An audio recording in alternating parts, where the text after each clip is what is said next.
बोले वृंदावन बिहारी लाल की जय। अनादिकाल से हिंदुओं में एक शब्द का प्रयोग किया जाता है, भगवान। भगवान शब्द का प्रयोग किया जाता है। दूसरा शब्द है परमात्मा शब्द।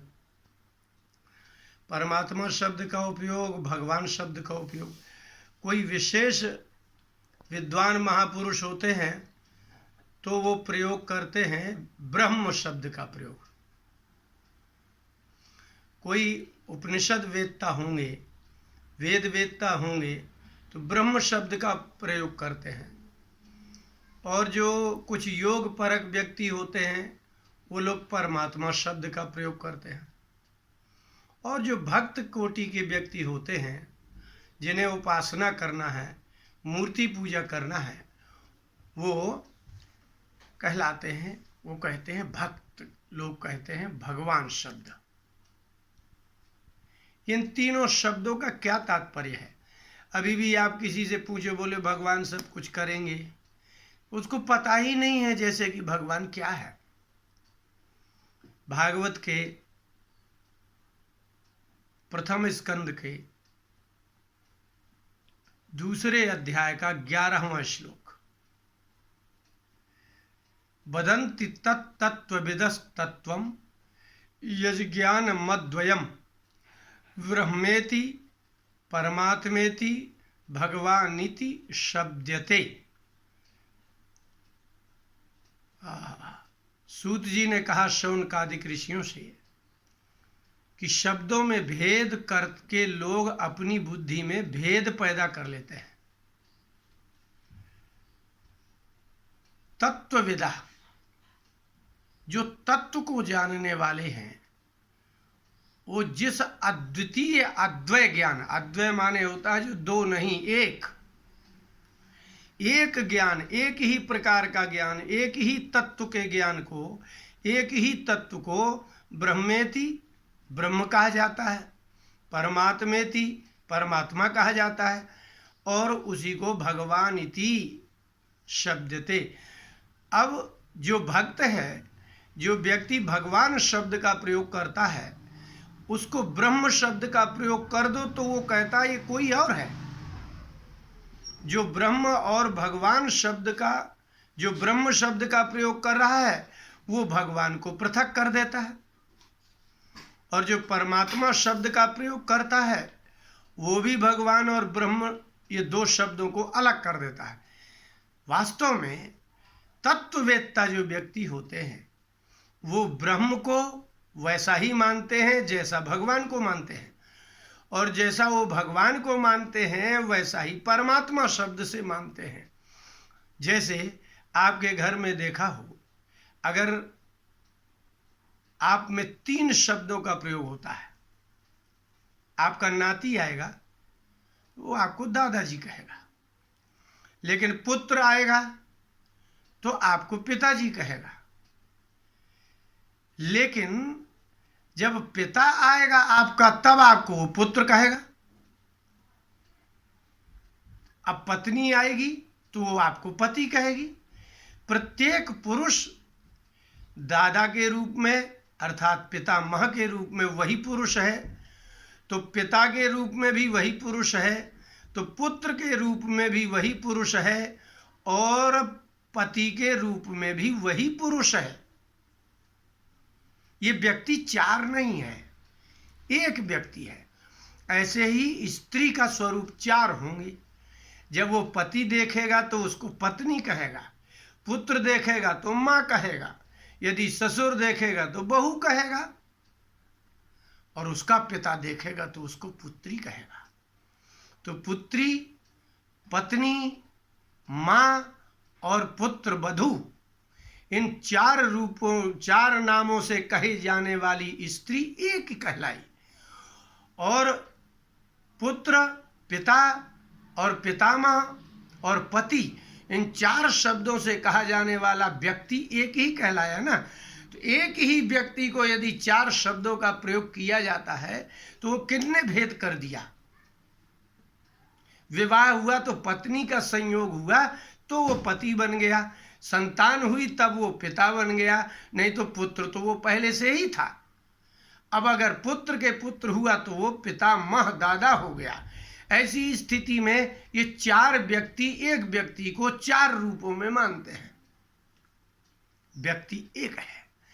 इसलिए सूत जी ने शौनकादिकों से कहा कि शौनक जी, आपकी समाज में बैठे हुए चार चार प्रकार की मान्यता वाले पुरुष बैठे हैं। कुछ वेदांत वेत्ता पुरुष हैं तो वो ब्रह्म शब्द का प्रयोग कहते हैं।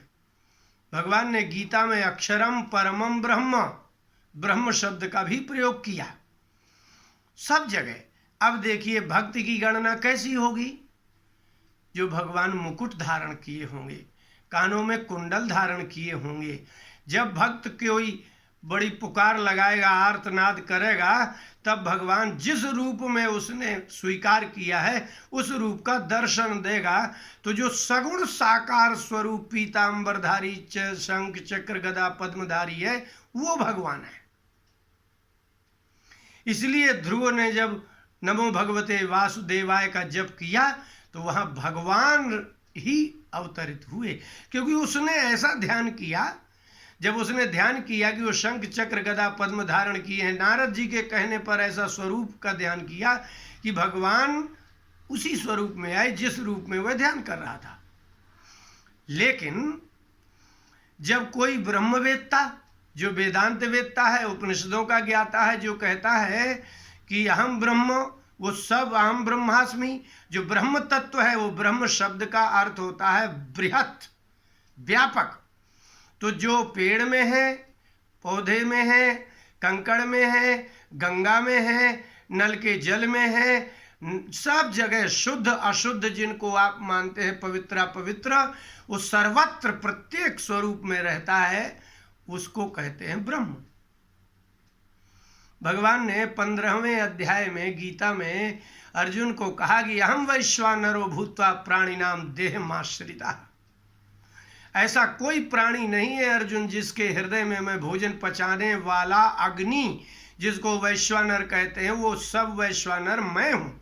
और प्राणापान समायुक्तम पचाम्यन्नम चतुर्विधम, चार प्रकार का जो अन्न खाने का, चाटने का, चबाने का, जो भी लेहिए, चोस से चूसने का, लेहिए माने चाटने का, चोस माने चूसने का, और जो भक्ष्य है, जो चना आदि है, और जो भोजन दाल भात साग है, इसको पचाता मैं हूँ वैश्वानर। तो वो जो वैश्वानर है वो किस रूप में आपको दिख रहा है? उसी को कहते हैं ब्रह्म।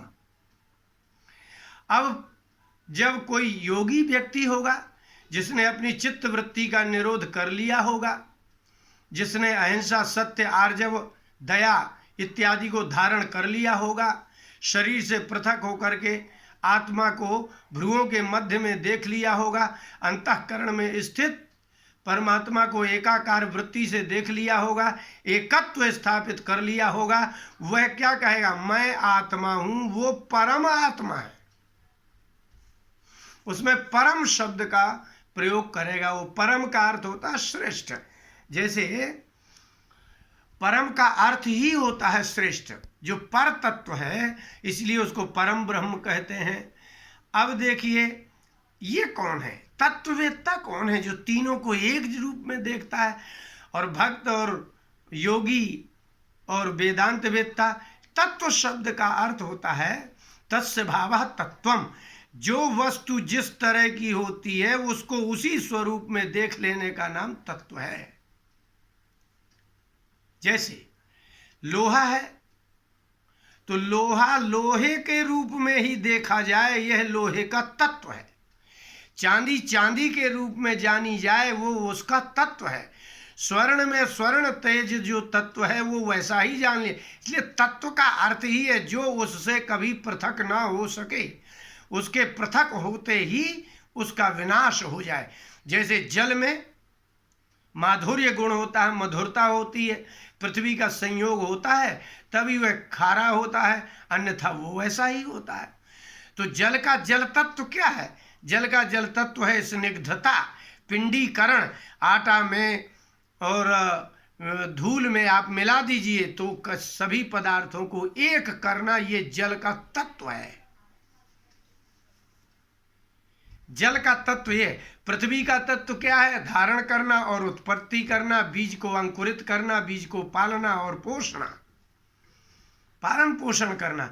फिर पृथ्वी का ये तत्व है। पृथ्वी का गंध और सुगंध दुर्गंध ये तत्व है। तो पृथ्वी का तत्व गंध है, आकाश का तत्व शब्द है, घ्राण इंद्रिय का तत्व क्या है? आप सूंघते हैं उससे, और तेज का तत्व रूप है, और वायु का तत्व स्पर्श है।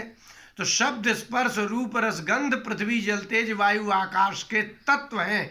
अगर पृथ्वी में से वह गंध निकाल दिया जाए तो पृथ्वी नहीं है, जल में से स्निग्धता निकाल दी जाए तो जल नहीं है, वायु में से स्पर्श निकाल दिया जाए तो वायु नहीं है। गुणी गुणनो रभेदात, गुण कभी गुणी से पृथक हो ही नहीं सकता, और यदि गुण गुणी से पृथक होता है तो गुण पृथक नहीं हो सकता। इसी को कहते हैं तत्व। अर्थात ब्रह्म में जहाँ व्यापकता, अर्थात शुद्ध अशुद्ध सर्वत्र शरीर की प्रत्येक इंद्रिय में रहने वाला जो इंद्रियत्व है, इंद्रिय अर्थात रूप में देखने का जो सामर्थ्य, अर्थात चक्षुर इंद्रिय में देखने की जो शक्ति है वो ब्रह्म है, कान में श्रवण करने की जो शक्ति है वो ब्रह्म है, अर्थात शरीर में जितना सामर्थ्य चैतन्य तत्व है वह ब्रह्म है।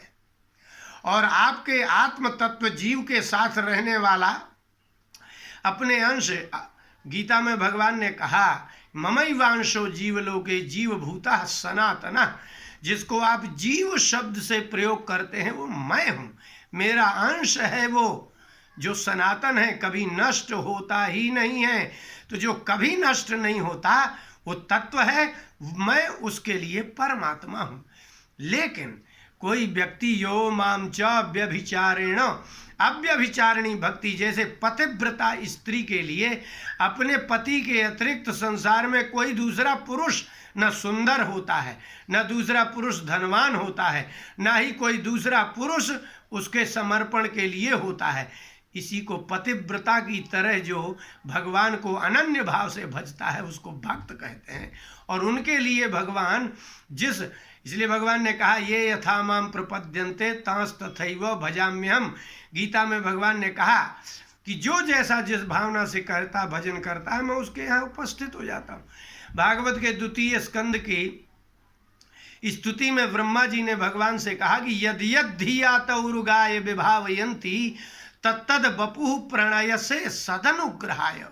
हे भगवान, ये सत्पुरुष यदि धिया जिस बुद्धि से आपका ध्यान करते हैं, आश्चर्य है, तत्तद बपुः प्रणय से आप वैसा वैसा शरीर धारण कर लेते हैं। महाराज मनु ने और शतरूपा ने कहा कि भगवान आप पुत्र रूप में आए तो भगवान पुत्र बन जाए। यदि ब्रह्मा जी कहें कि पृथ्वी को निकालने के लिए क्या उपाय है तो बाराह बन जाए।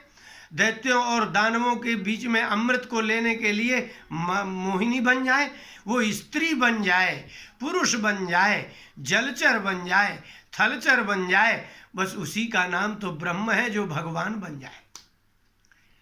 ब्रह्म भगवान बनने का सामर्थ्य रखता है, और जो भगवान है वो ब्रह्म तो है ही, और जो ब्रह्म और भगवान है वही परमात्मा है। तो संबंधी व्यक्ति ही, जो संबंधी है वही तत्व में भेद करते हैं। इसलिए तत्वविदा यत् तत्वं वदन्ति, तत्ववेत्ता पुरुष 3 स्वरूप में देखते ही नहीं है, देखते ही नहीं है। इसलिए गोपांगनाओं ने 10वें स्कंद के 29वें अध्याय में कहा कि हे कृष्ण, कुर्वन्ति ही त्वयि रतिम कुशला स्व आत्मम नित्यम प्रिय सुतादिभिरार्ति दैक्यम।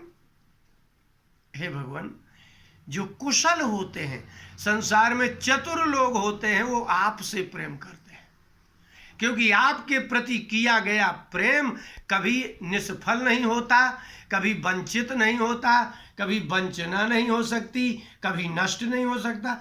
जिसका प्रेम ही कभी नहीं नष्ट होता उसका प्रेम कैसे नष्ट हो जाएगा? जिसकी बुद्धि कभी परिवर्तित नहीं होती है वो कैसे परिवर्तित हो जाएगा? इसलिए संसार के प्रति आर्तिदयी किम, दुख देने वाले पति पुत्र आदि की क्या तात्पर्य है। ये सुख भी कितना देते हैं, जितना दुख संसार के लोग देते हैं उतना सुख देते नहीं।